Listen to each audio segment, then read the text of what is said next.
చేస్తారు. కానీ ఇక్కడ చూస్తుంటే సభ్యుడు ఉన్నాడు, ప్రభుత్వం రెడీ లేక క్వశ్చన్ వాయిదా వేసుకున్నట్టుగా కనబడతా ఉంది. బాధ ఏంటంటే ఇక్కడ మీరు ఇచ్చిన క్వశ్చన్ పేపర్ లో postponed on the request of the member అన్నారు. On the request of the government అని పెట్టుకోండి. మా మెంబర్స్ ఎందుకు బదనాం చేస్తున్నారు మీరు? ఇది కరెక్ట్ కాదు. నెంబర్ 1. హరీష్ రావు గారు. నెంబర్ 2 హరీష్ రావు గారు గౌరవ సభ్యులు అడుగుతూనే దాన్ని పోస్ట్పోన్. మరి సభ్యుడు ఇక్కడే ఉన్నాడు కదా సార్. అన్నిటినీ ధన్పాల్ సింగ్ ఉన్నారు, శ్యామశేరావు గారు ఉన్నారు. అందరు సభ్యులు మీ నెత్తి మీద వేసుకోకండి. సభ తప్పుదో పోతుంది సార్. ఇది కరెక్ట్ కాదు sir. Sir one small sir supplementary I'm coming to the Ganesh గారు అడిగిన దాంట్లో మాకు అవకాశం ఇచ్చారు, ధన్యవాదాలు. ఎల్ఏ మినిస్టర్ గారితో నా రిక్వెస్ట్ ఏంటంటే గత 2 పర్యాయాలు ఏసీడీపీ ఫండ్స్ పెట్టట్లేదు. ఈ కమ్యూనిటీ హాల్స్ మా దగ్గర కూడా అన్ని చోట్ల కూడా ఈ బ్యాలెన్స్ వర్క్స్ మిగిలిపోయినాయి. దయచేసి 5 కోట్ల రూపాయలు ఏసీడీపీ అందరి సభ్యులకు కూడా ఇచ్చినట్టయితే ఈ పెండింగ్ వర్క్స్, బ్యాలెన్స్ వర్క్స్, మనం ఏదైనా కాన్స్టిట్యున్సీలో ఏదైనా గ్రామానికి పోతే ఒక బోర్ అడిగినా, ఒక మోటార్ అడిగినా, ఒక బ్యాలెన్స్ వర్క్ ఉన్నా, ఒక ఎలక్ట్రిఫికేషన్ చేయాలన్నా ఆ ఫ్లెక్సిబిలిటీ శాసనసభ్యుడికి ఉంటుంది. ఇప్పుడు 2 సంవత్సరాల నుంచి ఒక్క రూపాయి కూడా లేకపోవడం వల్ల పాపం ఎమ్మెల్యేలు చాలా ఇబ్బంది పడుతున్న పరిస్థితి ఉంది. దయచేసి మీ ద్వారా ఎల్ఏ మినిస్టర్ గారిని, ఫైనాన్స్ మినిస్టర్ గారిని కోరుతా ఉన్నా, ఈసారి బడ్జెట్లో ఏసీడీపీ నిధులు 5 కోట్ల రూపాయలు అందరు సభ్యులకు, ప్రతిపక్షం స్వపక్షం విపక్షం అనుకోకుండా, గతంలో పెద్దలు జానారెడ్డి గారు కోరితే కేసీఆర్ గారు ప్రతిపక్ష శాసనసభ్యులకు కూడా 5 కోట్ల రూపాయలు ఏసీడీపీ ఇవ్వడం జరిగింది. మీరు కూడా ఇవ్వాలని కోరుతున్నాం. మినిస్టర్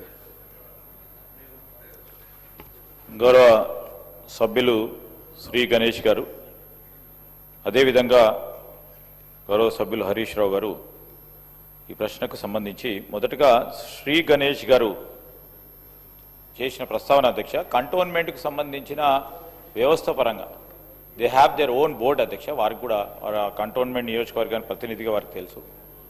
అక్కడ వారికి సంబంధించిన స్థలాలు కానీ, స్థలాలపైన నిర్మాణాలు కానీ ఆ కంటోన్మెంట్కే అది పూర్తి స్థాయిలో సర్వాధికారాలు ఉంటాయి అధ్యక్ష. నిధులు కూడా కేటాయింపు కానీ ఖర్చు కానీ కంటోన్మెంట్ పరంగానే తీసుకోవడం జరుగుతుంది. అదే ప్రత్యేకమైన constraint, that is basic challenge అధ్యక్ష కంటోన్మెంట్ ఏరియాలో. అయితే రాష్ట్ర ప్రభుత్వం తరఫున కూడా కంటోన్మెంట్కు సంబంధించిన అధికారులతో కూడా మా పరంగా కూడా మాట్లాడటం జరుగుతుంది అధ్యక్ష.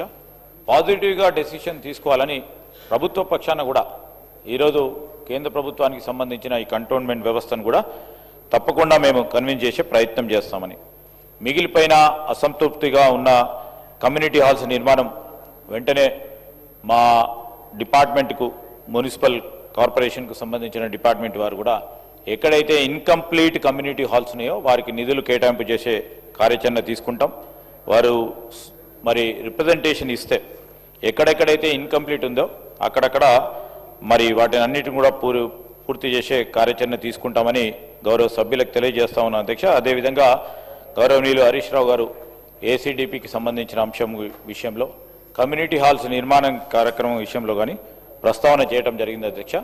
తప్పకుండా ఈ ప్రభుత్వం పరిశీలన తప్పకుండా తీసుకుంటుందని మనవి చేస్తా ఉన్నాం అధ్యక్ష.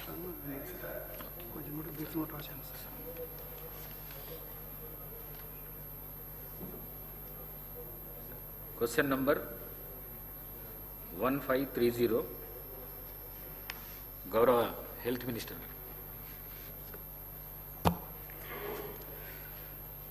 Speaker sir, the district-wise details of all model schools in the state of Telangana as annexure. All the model schools in the state of permanent buildings and labs. Answer to C does not arise. Answer to D, no sir.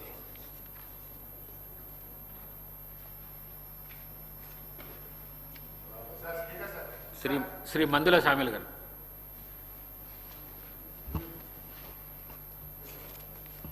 Speaker గారికి ధన్యవాదాలండి.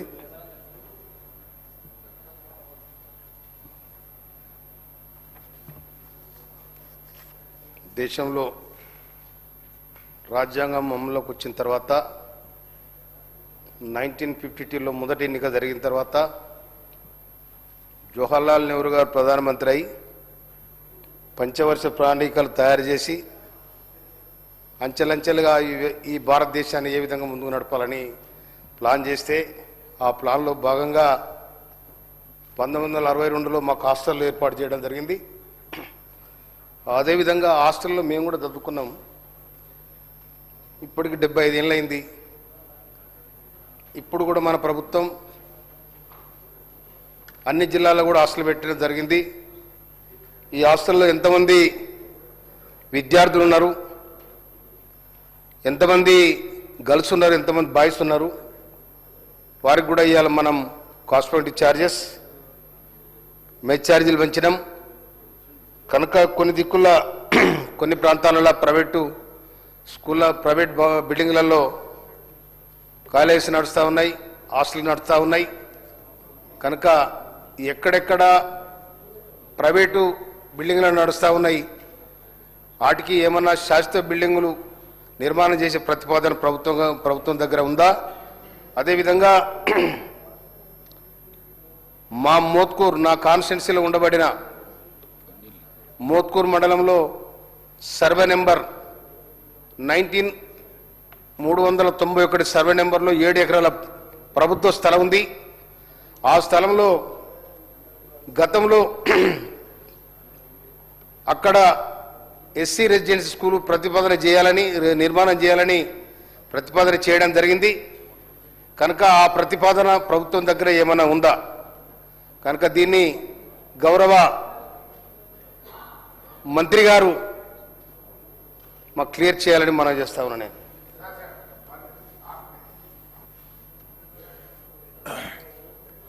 గౌరవనీయులు మంత్రి గారిని ఈ model school సంబంధించి ఒక చిన్న clarification అడుగుదాం అనుకుంటున్నాం అధ్యక్ష. గతంలో యూపీఏ ప్రభుత్వం ఈ మోడల్ స్కూల్స్ను ఏర్పాటు చేసింది. దురదృష్టవశాత్తు తర్వాత వచ్చిన ఎన్డీఏ ప్రభుత్వం ఈ మోడల్ స్కూల్స్ను రద్దు చేయడం జరిగింది. అయితే అప్పుడున్నటువంటి రాష్ట్ర ముఖ్యమంత్రి కేసీఆర్ గారు రద్దు చేసినా సరే మేము వీటిని కొనసాగిస్తామని తెలంగాణ రాష్ట్ర ప్రభుత్వం ఈ మోడల్ స్కూళ్లను కొనసాగించాలని ఆ రోజు నిర్ణయం తీసుకున్నది అధ్యక్ష. అయితే నా యొక్క సూటిగా జస్ట్ హాఫ్ మినిట్లో కంప్లీట్ చేస్తా అధ్యక్ష. 4 ప్రశ్నలు. ఈ మోడల్ స్కూల్ టీచర్ల కోసం మన గతంలో ఉన్నటువంటి బీఆర్ఎస్ ప్రభుత్వం జీవో నంబర్ 58, జీవో నంబర్ 60 ఇచ్చింది. వాళ్ళు ఎందుకంటే ఓల్డ్ పెన్షన్ స్కీమ్లో లేరు, ఈ సిపిఎస్ స్కీమ్ కింద ఒకవేళ వాళ్ళు చనిపోతే గ్రాట్యుటీ ఇవ్వాలని చెప్పి ఆనాడు బీఆర్ఎస్ ప్రభుత్వం నిర్ణయం తీసుకుంది. ఇప్పటి వరకు 42 మంది మోడల్ స్కూల్ టీచర్లు చనిపోయారు. వారికి గ్రాట్యుటీ ఎప్పటిలోగా చెల్లిస్తారు, చెల్లించకపోతే తక్షణమే చెల్లించాలని కోరుతా ఉన్న ఒకటి. రెండవది అధ్యక్ష, మోడల్ స్కూల్ టీచర్లు ఎవరైనా చనిపోతే వాళ్ళ పిల్లలకు కంపాషనేట్ అపాయింట్మెంట్ జరగడం లేదు. ఇతర ప్రభుత్వ ఉద్యోగుల తరహాలో మోడల్ స్కూల్ ఉద్యోగుల పిల్లలకు కంపాషనేట్ అపాయింట్మెంట్ ఎప్పటిలోగా చేస్తారో చెప్పాలని కోరుతున్నా. నంబర్ 2. నంబర్ 3 అధ్యక్ష, ప్రభుత్వ ఉద్యోగులందరికీ 1వ తారీఖు వేతనం ఇస్తామని చెప్పారు. మోడల్ స్కూల్ ఉద్యోగులకు 010 కింద దయచేసి 1వ తేదీ వేతనం ఇవ్వాలని కోరుతున్నాం. ఈ నెల ఇవాళ మనం ఈ రోజు కూడా 17వ తేదీ అధ్యక్ష, ఈ రోజు కూడా మోడల్ స్కూల్ టీచర్లకు వేతనం పడలేదు. దయచేసి 1వ తారీఖు అందరిలాగా ఇవ్వాలని కోరుతున్నా. లాస్ట్ అధ్యక్ష, మీకు సంబంధించింది అధ్యక్ష, ఈ అందరు ఉద్యోగులకు ఈహెచ్ఎస్ హెల్త్ కార్డులు ఇస్తామని చెప్పారు. మరి మోడల్ స్కూల్ ఉద్యోగులు, ఎస్సీ, ఎస్టీ, బీసీ, గురుకుల ఉద్యోగులకు కూడా ప్రభుత్వ ఉద్యోగులతో సమానంగా ఎంప్లాయీస్ హెల్త్ స్కీమ్ అమలు చేయాలని చెప్పి మీ ద్వారా ప్రభుత్వానికి కోరుతున్నాం. గౌరవ మంత్రి గారు. అధ్యక్ష,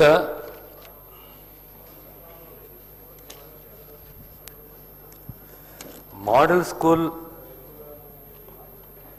అంశానికి వస్తే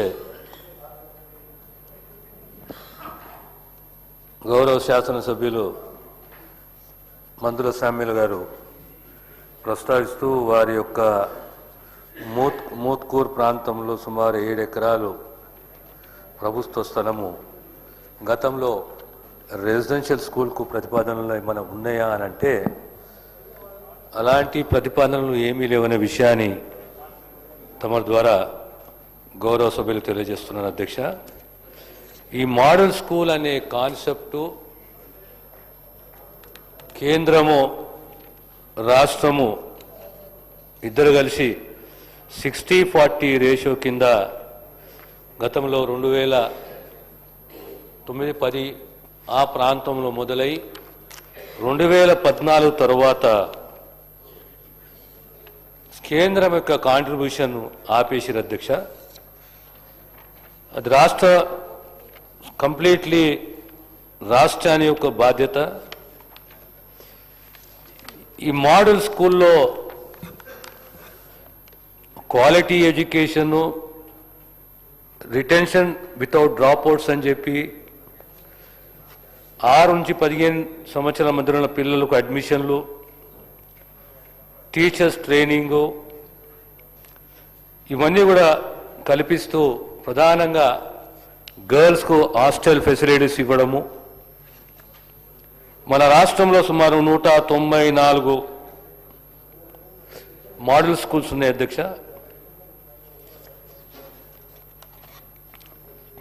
వీరికి సంబంధించిన డైట్ ఛార్జెసే కానీ, యూనిఫామ్సే కానీ, కాస్మెటిక్ ఛార్జెసే కానీ ఇవన్నీ పెంచడము, సంవత్సరానికి సుమారు 146 కోట్ల రూపాయలు శానిటేషన్ మెయింటెనెన్స్కు ఆ పిల్లల యొక్క స్ట్రెంత్ని ఆధారంగా ఆ స్కూళ్ళకు కేటాయించడము ఇవన్నీ జరుగుతున్నాయి అధ్యక్ష.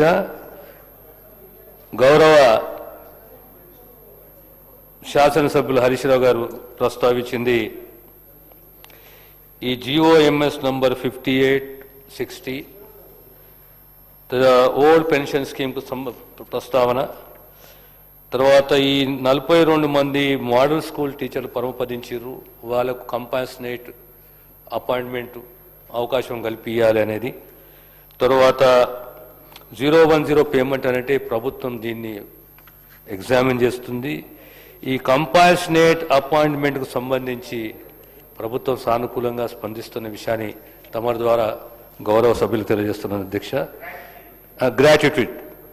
తర్వాత మిగతా టీచర్లకు అందరికీ సంబంధించి health card SC, ST, BC వీళ్ళందరికీ సంబంధించి కూడా we'll examine it and will come back and inform the honourable member and తమ ద్వారా గౌరవ సభ్యులకు తెలియజేస్తున్నాను అధ్యక్ష. క్వశ్చన్ నంబర్ 1902 R&B మినిస్టర్ గారు.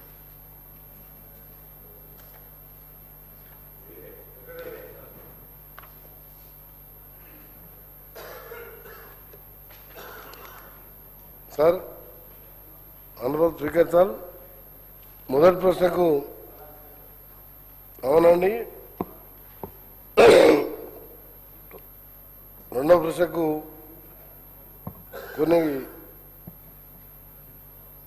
కొన్ని గ్రామాలకు ఆ ఫ్లడ్స్తోనే బస్సులు ఆగిపోవడం జరిగింది.